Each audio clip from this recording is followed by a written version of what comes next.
Assalamu alaikum wa rahmatullahi wa barakatuh. I hope everyone is having a blessed day of Jumu'ah. And I hope that all the brothers who went to the Salah, I hope that your Salah was accepted, inshallah.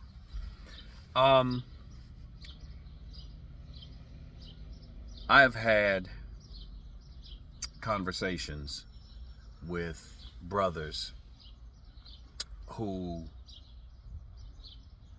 work, quote unquote, grassroots da'wah. They are in the streets, they are in the communities, they are engaging with the people that live in the communities that they are serving. And we ask Allah subhanahu wa ta'ala to bless them, to guide them, and to reward them. But there is also a lack of understanding of the vastness of the battlefield. What do I mean by that? Sometimes you'll find that brothers will say things like, well, unless your boots on the ground in the street, then you're not doing anything. You're just making videos. You're just talking, but nothing is being done.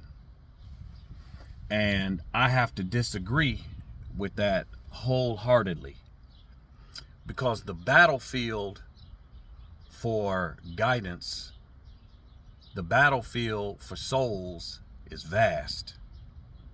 It's not just in one aspect or one part of the battlefield, if this makes sense. It's not just in one area. This sort of touched home for me a little bit when I had a conversation with a young brother that I've known him since he was little. And he's now at the college age. And we had a conversation, and some of the ideas and things that he was promoting were Orientalist ideas. They were ideas that were counter to the Quran and the Sunnah. I am all too familiar with academia, I'm all too familiar with that battleground. I'm all too familiar with the deviant ideologies that come out of academia, especially in the humanities departments. And this young brother has gotten fully enveloped in that stuff. I fear for him, and I plan on doing more to reach out to him to sort of, guide him back to using or having the Quran and the Sunnah as the standard, as the barometer, as the filter for everything else. Everything else must fit into Islam, not Islam must fit into everything else. Oftentimes with young Muslims, they go into the university and the colleges unprepared Islamically. They are underdeveloped in understanding the issues of Aqidah. They're underdeveloped in understanding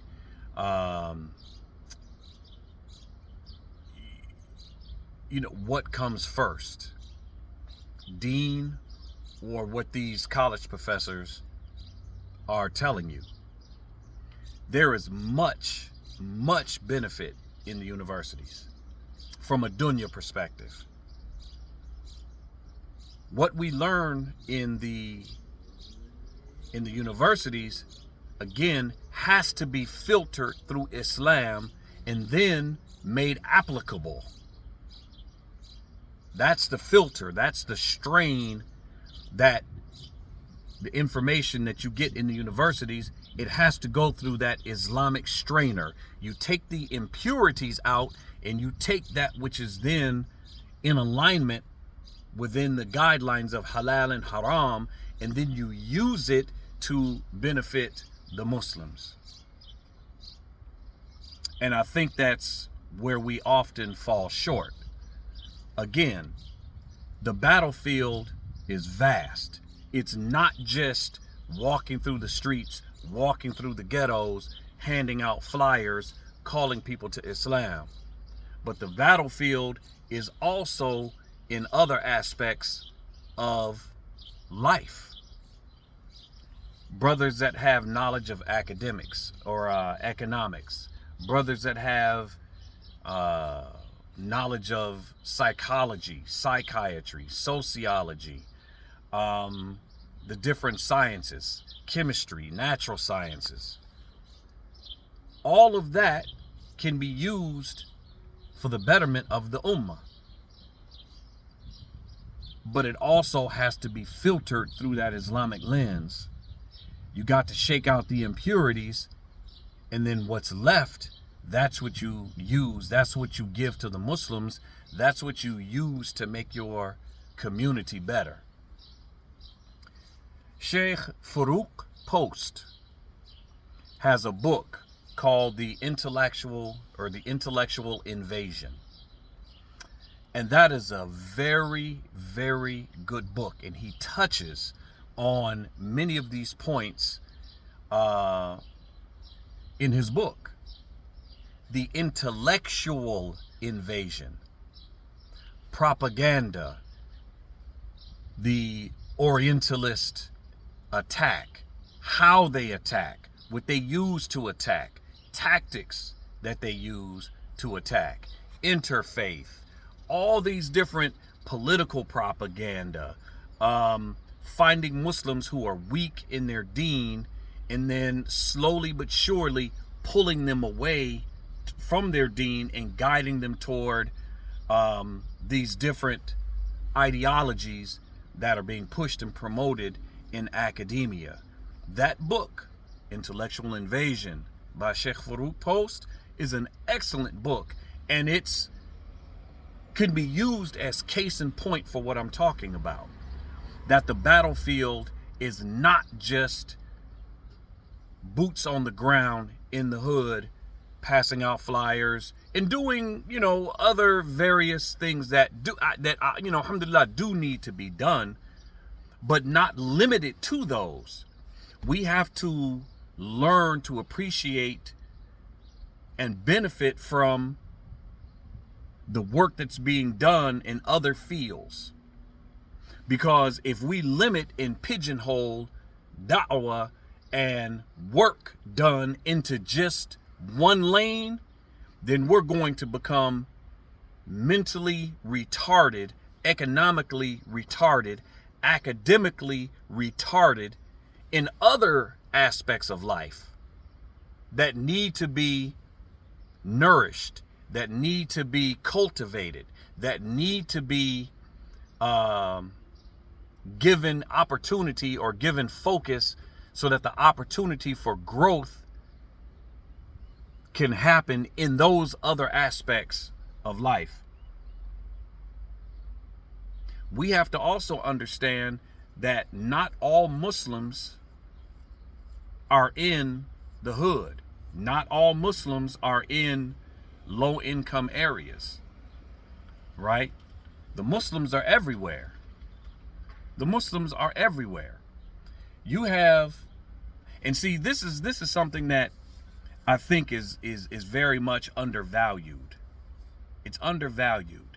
Is when we look at the more affluent masajid in America that are normally governed by people who are of higher income, who are of higher education. They have degrees. What about those people? Do they not deserve guidance? Do they not deserve to be given some focus? Again, the battlefield is vast, and the people who have money from the non-Muslims from the Orientalists, from the people who are Islamophobes, they tend to focus on those people. They tend to focus on the people who have a more affluent lifestyle. They tend to focus on those who are of higher education, because those people are going to be the people who determine oftentimes the curriculum in the Islamic schools. They're going to be the ones who determine the directions that the Islamic communities go in. You know, are these people influenced by interfaith? They're not coming really to the lower income areas. They're not really concerned with the lower income areas per se, but they focus on those who have the ability to determine direction and policy within the communities. So when you look at these college age Muslims, they need to be guided. They need somebody that speaks to the things that they are facing in academia. We can't discount it and say, well, you know, they're not important, and the most important are only people who are in the low income areas. They need all of the folk. That's not true. All of the work has value. All of it. Those people who are all, you know, boots on the ground in the lower income areas, doing work, feeding, educating, housing, focusing on the issues that are most salient to that demographic of the Muslim Ummah, but also those who are in the classrooms, those who are in academia, those whose focus is, you know, curriculum and what the Muslim children are going to be digesting. I have spoken on IOE in other videos. IOE is the Islamization of education, and how that plays a part in building Islamic curriculum. A curriculum that is Islamically centered versus being Eurocentrically centered. Most Muslim schools, not only in America, but in Muslim countries, use a Eurocentric model or a Eurocentric framework for their curriculums. And that's not conducive to producing healthy, balanced Muslims. Muslims who are concerned with the Quran and the Sunnah. Muslims who are concerned with, you know, the Ummah. Seriously cognizant of what the Muslims need and concerned with that, not only in their community, but globally.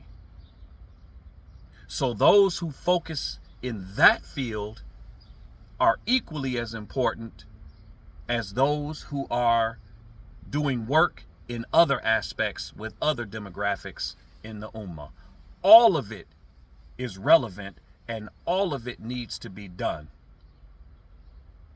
So, you know, the young brother that I mentioned before, I can guarantee you he's one of probably a million. A million of our young intellects, a million of our young academics, a million of our potentially scholars in the respective fields. He's one of many. He's one of many. And oftentimes, that's who the intellectual attacks are geared toward, are aimed at, because they know that those people are going to be the ones who determine policy. They're going to be the ones to determine direction of communities. Not so much the poor people, the people who are of lower income. Not so much them. They're going to be going after those who have the power and the influence and the economic affluency to determine direction of masajid in America or masajid in the West. We have to give them focus. I would guide everyone to learn about IOE and IOK, Islamization of education Islamization of knowledge. Dr. Bilal Phillips has a series of videos on YouTube that you can find, that you can learn about this and learn about its importance. Many of us don't know it, have never heard of it, and don't really understand its importance. Now, just to wrap this up, in 1977, I believe it was, in Mecca, Saudi Arabia, there was a conference held by Islamic scholars and academic scholars who were Muslim.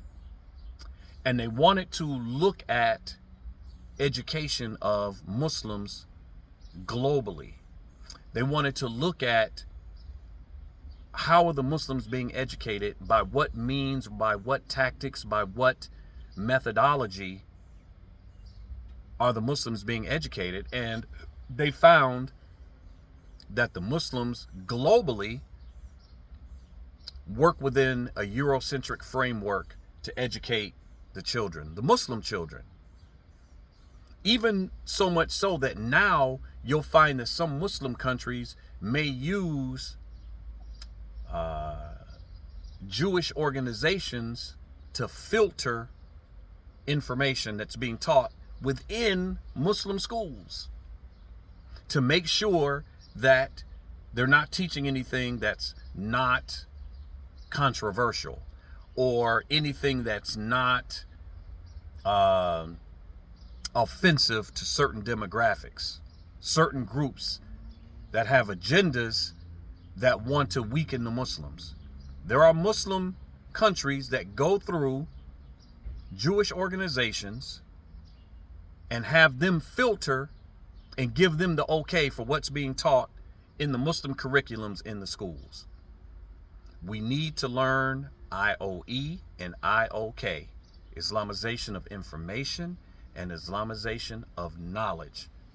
And we need educators, Muslim educators, grounded in the Kitab and the Sunnah, who are upon the Quran and the Sunnah, not just in word, but in implementation, to revamp and redo the curriculums of the Muslim youth.